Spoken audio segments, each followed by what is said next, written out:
This podcast is made possible by First Call. Let's end the addiction crisis together. The first step to a future free from addiction is to make the first call. Good morning, this is First Call. How may I help you? Call 816-361-5900 or go to firstcallkc.org. You're listening to Answering the Call. It's a First Call podcast, and I'm Bill Brandmeier and co-host with my good friend Emily, who's the president and CEO of First Call. First Call's mission is to end the addiction crisis, and to do that, one of the things that they've identified as a really important effort is to reach into the kids in our community and teach them about what addiction means. And they have relationships with school districts, and we're going to talk about that today. I'm so excited. It's something you've worked hard on. This is something really important to you. Yeah, I mean, I think this is why I work at First Call. Endlessly grateful. I wish that I would have known about these programs for my siblings and I had to go through when we were kids. But, you know, the JAMA Pediatrics just came out with a new piece of research saying that 1 in 4 kids is living in a home with addiction. And even despite 15 years doing this work, that still totally blew me away. So it's an important conversation. I'm really glad you both are here to have it with us. Yeah, thank you so much. So we're joined by Megan Keller and Cathy Lorino. And Megan, you're part of First Call, right? Correct. I'm the family services team lead at First Call. Okay, so we've had some discussions with the family services division of First Call. I don't know what you guys call yourself, a department or whatever, but a team. A team. Yeah. Yes. Yeah. So, and you lead the team, which is kind of cool. We did a deep dive into the How to Cope module or curriculum, and had a really great discussion around that, and talk a little bit about the family services as a team and what it is that you look to try to effectively impact Kansas City with the knowledge of what addiction is and prevent it. Sure. And with our family services team, we really focus on treating the family. So we work on treating the kids, the teens, the adults whose lives are affected by a family member or close friend's substance use disorder. So you learned about the How to Cope curriculum, and in family services, we've got 3 different curriculums. So we've got the How to Cope for adult friends and family members of people with substance use disorders. And then we have Caring for Kids, and Caring for Kids is broken down into 2 curriculums within itself. One's for 6 to 12-year-olds and one's for 13 to 17-year-olds.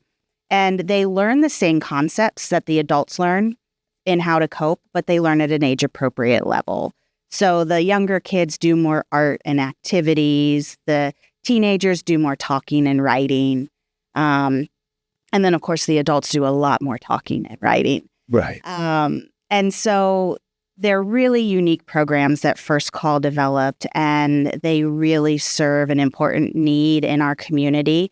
I would love more people to know about them because I think a lot more families could benefit from our services if they just knew more about what we did. I mean, that's what my takeaway from what happened in our other episode. And if you want to listen to it, it's that'll be out there. That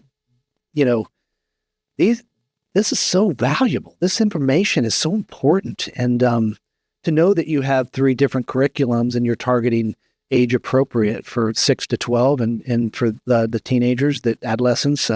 Obviously, we're in an adolescent mental health crisis in this country. These kids are lonely. They're anxious. They're isolated. COVID made it worse. And you're right. More people need to know about what First Call is doing. That's why we're so passionate about this. I think addiction doesn't just affect an individual. It ripples through generations. Yes. It affects the entire family.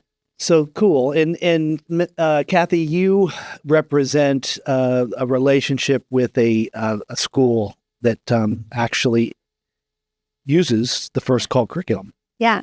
Yeah. And you've seen it in action and the impact it's had on kids. Absolutely. I first met Megan when my own daughter was going through addiction and was in recovery in a program, and they did a group for little siblings. First Call did? First Call did. Okay. I think they were like 12 little siblings of these 14 to 24-year-old young adults who were in recovery. And so the moms got together. We were like, these little siblings need something. And then I was like, Megan, what do you think about doing that at our school? Because my own younger daughter had such a great experience at it. And I was like, let's see if we can't do it in school. The elementary I work in is an at-risk, it's a title school with high levels of ACE scores. So adverse childhood experiences, if we were to kind of calculate the scores of the kids in the elementary where I work, it'd be quite high. Yeah. Be quite high. In those scores, my daughter just got out of, got a degree from UMKC in childhood education and early childhood education, and she learned about ACE scores. Those are the predetermining factors that kind of dictate how a child's going to live their lives. I think they can be predictive. So I am a firm believer in like that genetic biological component, but also those environmental things that kind of give kids resilience or not, and make them more at risk of substance use disorders in the future. And so I was trying to remember how long ago we started, but it's been a while. It's been a long time. Well, think about how old your daughter is. She's getting ready to graduate from vet school. She's in her 4th year. And so that's amazing. Yeah. So it's been a long time. That would have been back in 2015. Yeah, I was been working together because I remember the little sibling group. And and did you know about First Call before they did the curriculum for your siblings? I actually found the treatment that I entered my daughter in through kind of that First Call clearing. You know, you call and ask for referrals. That's how I crisis line. The crisis line. Oh, what's the number? You're going to come back. You're sewing it all together. 816-361-5900. I know. Well, for me, my option was an inpatient hospital stay for my 18-year-old daughter who would be in a mixed women and men's unit with 45-year-old men. You're like, wait a minute. Not that was who was there, but I was like, there's something very different between a 17 and 18-year-old and an adult, right? Like a mature adult. Sure. So lived a lifetime of addiction. There's still, I don't feel like, a lot out there for those teens and young adults. No, lots of really acute solutions, but not really a more, I mean, that's kind of the challenge. I could talk about that for a while. Yeah, it is. Yeah. I first of all, I love First Call so much more every time we talk about it. But to know that the family services is there and that you're actually intentionally creating programs. Making connections. Making these connections so powerful. But then on top of that, the fact that we just happened to have a guest on that actually had to call First Call. Yeah. And that you guys were there to answer the call. And that's the name of our podcast. It's just so cool. Yeah. Well, and it started a great relationship with me and Cathy and all the kids that we have helped get planted. through the years at Rushton. Yeah.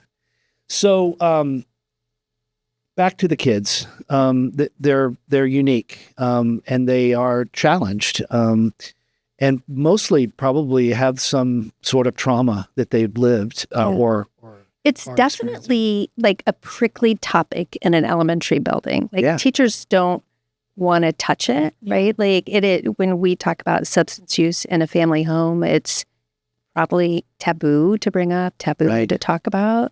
And it is walking kind of a fine line when I'm reaching out to families who are impacted and say, hey, I have this great program. Would you consider letting your kiddo join? And that first call to that family is a little challenging sometimes. But I've not had anybody ever tell me no. Which is impressive. And Cathy's a social worker who's not afraid to ask. Yes. And I think there's many people who are afraid to bring it up because it is such a taboo topic. Right. You know, that they're afraid to say, hey, we have some concerns. This might be happening in your family. Can we offer some support? Because it feels like a value judgment. And that's kind of another theme of a lot of our conversations is the stigma associated with substance use disorder and addiction is you have no comment about what's happening other than I have something that you think might be able to help. Yeah. And the kids deserve the help. Yeah. I mean, everybody in that family deserves the help, but we don't have many partners like you that are willing to have the hard conversation directly. Yeah. I'm a firm believer in early intervention, and I don't think there's a single parent that thinks to themselves, I want my kid to grow up with this challenge. Yeah. Right.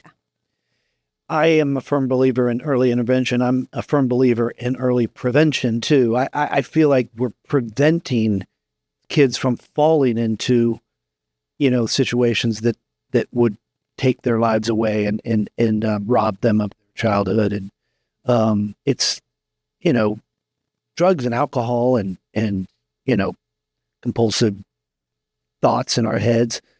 They're addictive for a reason, and they do have kind of this power to draw us in. And the fact that someone has a child that one month they're just this incredibly young person, and the next month all of a sudden they've lost them. Yeah, it's a hard deal, and if you don't prepare that young person's mind with some of this language, this how to cope language that you're referring to.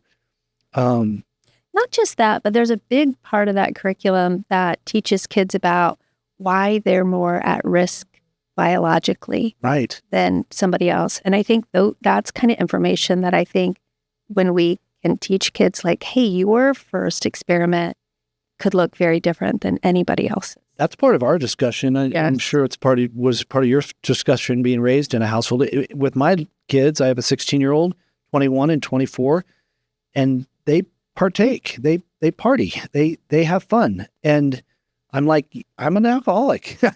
You're not that far away from, it's a tightrope for them. Yes, it is. And you better be aware of how it's making you feel and act out in life and the decisions you make. And we're real with them. At the same time, you have to let kids learn on their own. And I think that's new information for them. Don't you think, Megan? Like when they hear that, they're like, oh, wait, I'm more at risk than... And we talk about the different ways they're at risk. So one is their genetic predisposition for the disease. The others are environmental. And who are they surrounded by? Who are their role models? What are they doing? How do they see other adults cope with stress and anger and hard feelings? And so being able to distinguish, you are more at risk for a variety of different reasons. And then another reason that makes them more at risk is if they've experienced trauma. How long have we been doing this?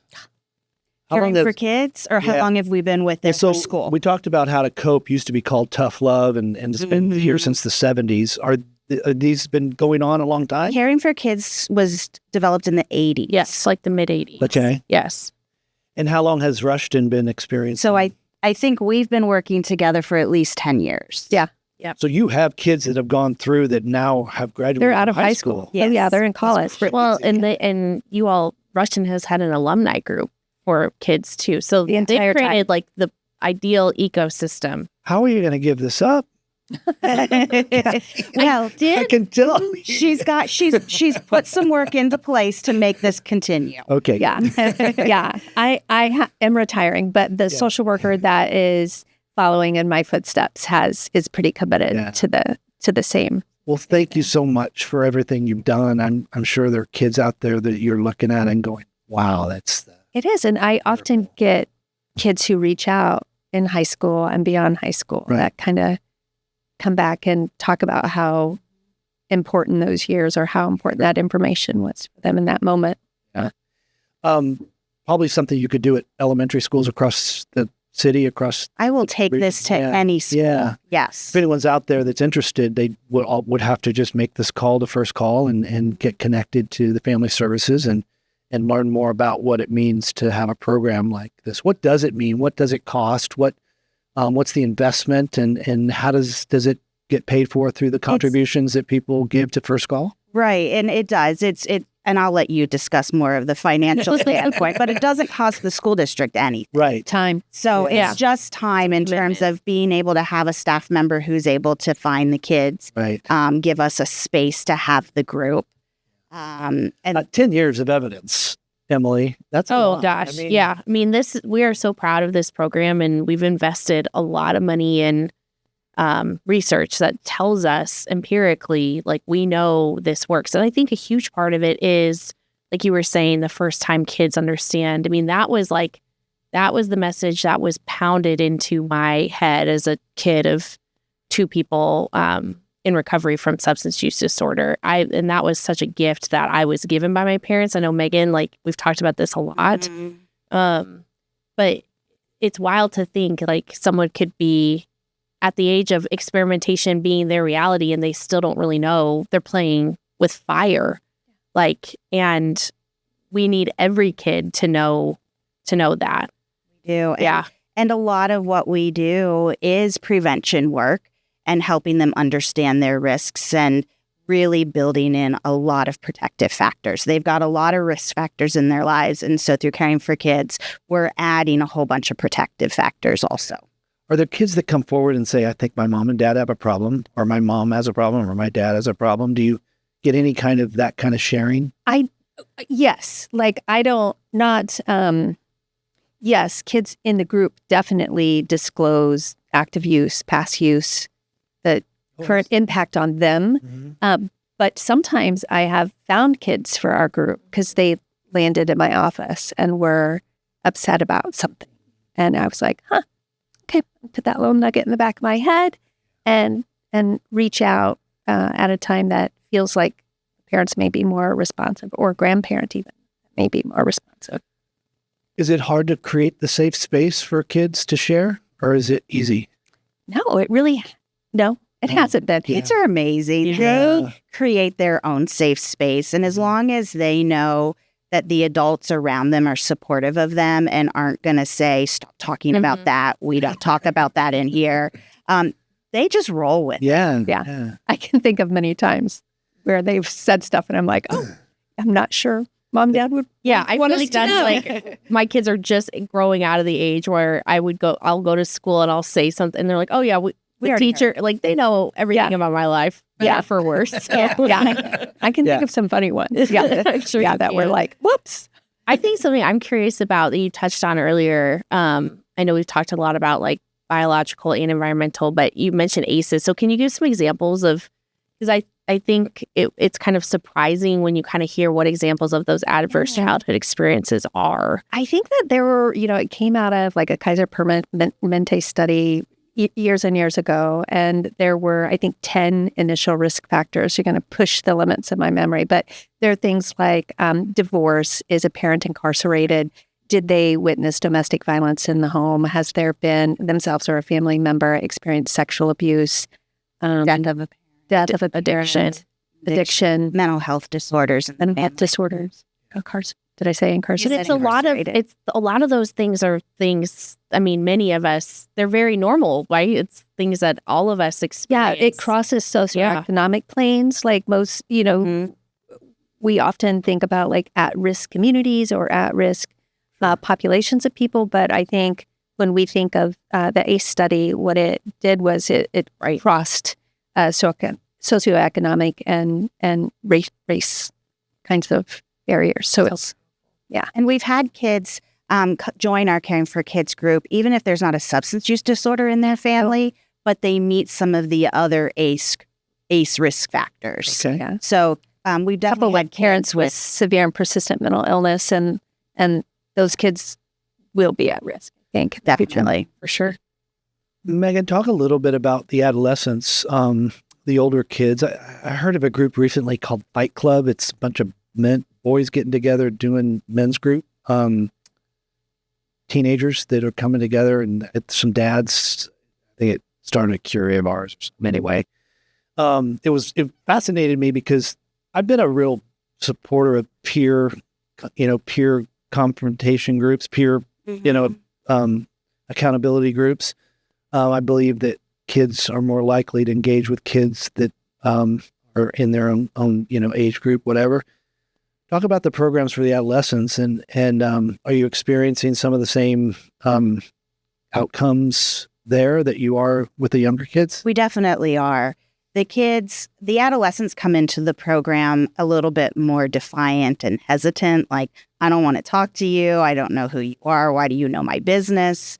But once they learn that it's a safe place, they feel comfortable to share about what they've been through. And many of the adolescents we work with may have already started their own use. But we're hoping to give them some tools and knowledge so that they can make better informed decisions when they are faced with, do I use or not? And knowing in the back of their head that they do have that genetic predisposition, so that will definitely have an influence on whether they become dependent on the substance, where their friend who has it does not have it in their family, can fool around with substances more. Emily, do you get called into conversations with school districts to try to implement more programs like this? Is that not? No. We have such a good, so back probably 2014, it was, First Call's been doing prevention work with community coalitions more in a technical assistance capacity for a very long time. But I think it was around 2014 that we really started trying to engage more directly with schools. And you have to knock on a lot of doors because either you get a champion like Cathy, but like in other large metro area districts, like you needed to go all the way up to the superintendent and the administration to get an MOU. And then once you have that formal kind of sign off, it makes it easier. So I was involved 10 years ago when we were just trying to figure out, like, how can we position ourselves and make ourselves available to these districts? And we've got it figured out now. And honestly, sometimes a little too well figured out, because I'll tell you what, the staff is really tired. Now, like after school is done, they're all just like, whoo. When summer hits, we're like, we get a break. They're tired. Is Rushton Shawnee Mission? Yes. Yeah. Okay. And I think like the MOU is just the first step, right? Because then you have to get into the building or into a social worker or a counselor or a provider. And it's kind of like top down, but it's getting that person to be able to have the time. And that's hard. Like, yes. And schools are spread so thin. Teachers, staff, social workers, they're all spread so thin. So being able to make the extra time for this group is huge. In some of the schools, like, we also work with a lot of schools who have a lot of different resources. So Shawnee Mission has, more resources. There's a social worker in the school, but there are some schools we work in, they don't have a counselor. There's no social workers. And so First Call is really filling this critical, like, social emotional space because they don't have personnel in the buildings. And so the way we show up with different school partners really varies. If there was someone out there that could write a big check and wanted to fund a program into an elementary school, what kind of check are you looking for? What does this cost you? That's a good question, though.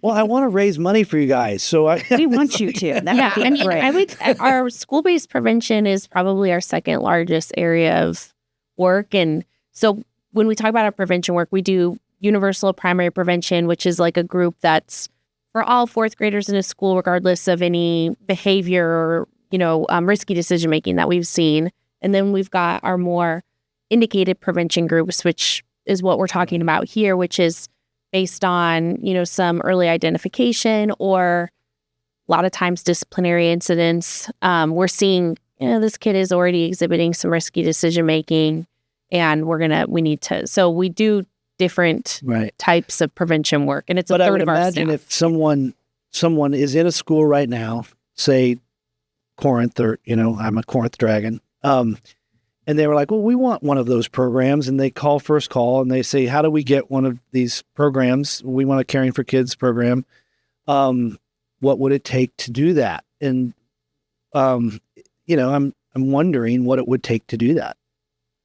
I hate to put you on the spot. The first thing I think of is personnel supports, like manpower. Right. Exactly. Like First Call is a bi-state agency, so I won't get into like the algebra of how the agency's funded, but we need to make sure that we've got the staffing. And we have an amazingly dedicated team at First Call. People want to be working with kids. Like, Megan, you've been doing it for... I've been doing this for 17, 18 years. For 16 years with First Call. I've been in the field for like 25 now. But it's like we can't. Yeah, go ahead. The answer is always more staffing. It's like a simple answer. Building capacity to do more. Yeah. but I can't get away from the fact that it is scalable. Like this is something that is scalable. Oh, you bet. And we should be scaling it if it's actually having the kinds of results that.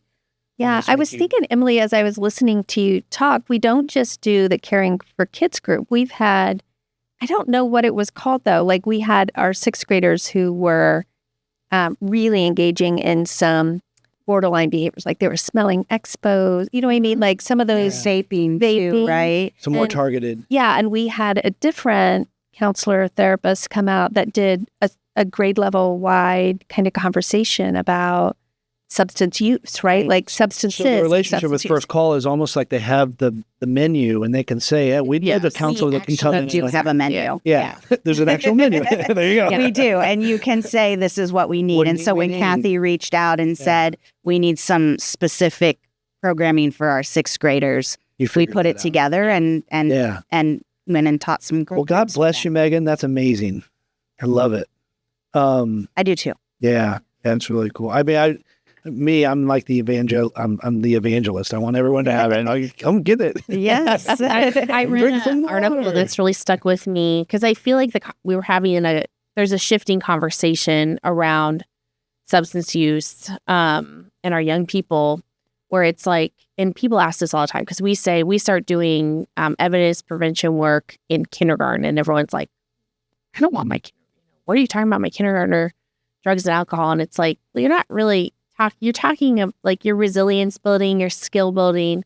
And it feels like the way we are doing prevention work and talking about prevention work is so much more just about kind of the trauma, building resilience. It's so much more of a long game. Mm-hmm. But I think that can be a little bit of a challenge for First Call because what people know is like dare or just say no. And it's such a specific conversation about such a specific topic when we know it's really so much bigger. We work on communication, problem solving, self-esteem building, refusal skills, assertiveness, all those things that are really important skills for a kid to have growing up so that they can make better informed decisions when they get faced with the hard stuff.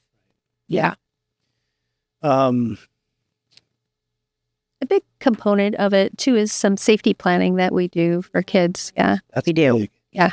Yeah. Is there camp? There is camp. Yeah. Talk about camp. So we, this has been probably about 5 years ago now. We decided let's do some more intensive programming in the summer. So the kids come to us for 3 mornings a week for 3 hours. And we incorporate lots of fun activities and good snacks and tie-dyeing and all sorts of cool stuff while they're still learning all the things that we teach in Caring for Kids, but it's more of a day camp type atmosphere. We eat s'mores. Vacation addiction school. Yeah. School. And I have kids that I've worked with that go every year now. They've gone every year. I've had them at Rushton, and then they still sign up to take care camp at First Call. What a cool thing. That's great. Yeah. Because we're teaching these kids a different language, right? We are. The language of care. And how to talk about it. Yeah. I had a conversation recently where, a parent was worried about having this conversation with the kids. And it's like, I said to her, and I'm not an expert. I am a parent, but I'm not an expert. But I'm like, what I know is I have promised my kids that I'm going to keep asking their questions until they stop asking them. Mm-hmm. And sometimes I've got myself into hot water where like I have clearly said too much. But like, I think that we don't give our kids, they're so perceptive. They're so tuned in. Mm-hmm. And you both just give them kind of the avenue to name all these things that they really already know, it seems. I think so too. When you said some people wonder about, we've had kindergarten kids. We have. And they do know.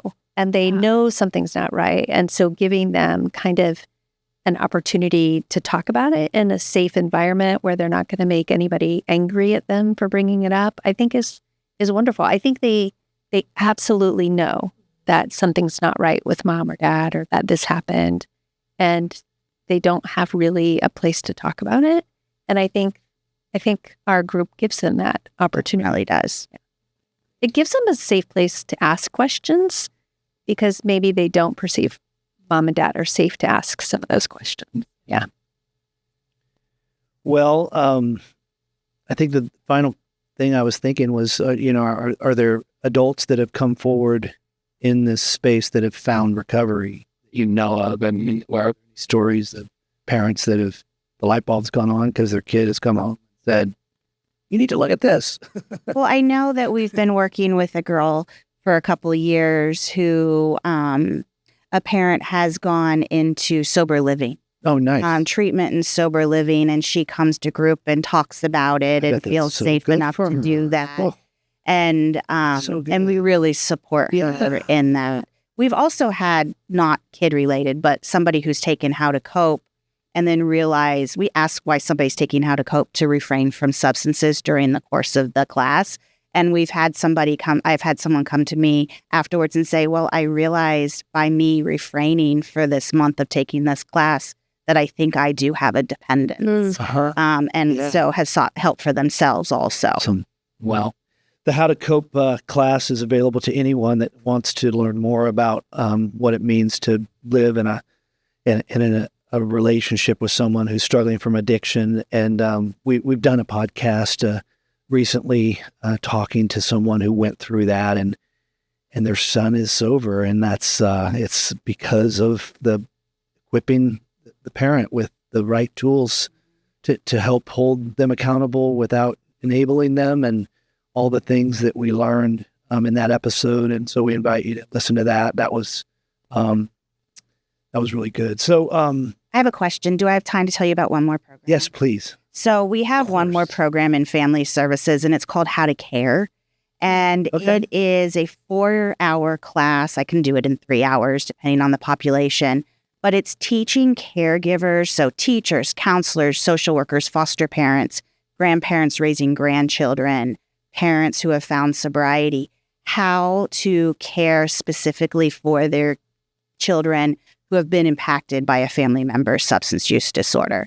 So some of the unique characteristics of these kids, we definitely talk about ACE scores in that training, and some interventions and how to help support these kids as they're growing up, but also giving those caregivers some support about, yes, this can be really hard to do, really hard to raise these kids. But here's some kind of tricks and techniques and information to help you in that journey. And I'll take the How to Care class anywhere. Yeah. As you're talking, I'm thinking about, Cathy, at the very beginning of our conversations, it's everything that you have been doing is knowing kind of how to either listen to what kids are saying, or I'm sure observe different things that kind of clue you into, hey, this might be something going on at home. And so do you guys have any tips about things to be looking for other people that work closely with kids? Because that seems like a really tricky piece of this. I think the biggest one, which Cathy does amazing at, is listening. Taking time to listen to kids, noticing when they need to talk, when something's weighing them down, and giving them that safe space to be able to talk, and for adults to truly listen and hear what they're saying and reassure them, help them find the supports they need, but be an active listener in that process. Yeah. It's a great question. My mind is firing. I can see all these different opportunities to get Megan and her team in front of different groups to help educate people, not only those that are dealing with the recovery process, but the families, that secondary circle of influence, ripple, right? Mm-hmm. And Cathy and her therapy dog are going to come join Care Camp this summer. Yeah, we're pretty excited. We were supposed to get the dog here today, damn it. I didn't realize that. He would have come. He would have laid down and been just fine. But yeah. Well, that's incredible. I want to thank you both for being a part of our show today and for bringing this forward. I just keep in such a wow what First Call is all about, and so impressed with the work that you're doing, Emily. Thank you so much. Yeah. I mean, the thing that I keep thinking about is that Megan and I are just kind of like the latest stewards of hard work. And that is something that makes me so proud, but also really kind of keeps a fire lit of we're the only agency in Kansas City doing this work. Right. We've been doing it for a long time. And if we don't do it, then Nobody else is. Well, addiction may shake the family foundation, but it doesn't have to define the future, right? So visit firstcall.org to find out more about what First Call is. It's firstcallkc.org. Firstcallkc.org is the website. They have a 24/7 hotline, 816-361-5900. And we're going to create a future that is addiction-free in Kansas City. That's what we're all about. Thank you. Thank you.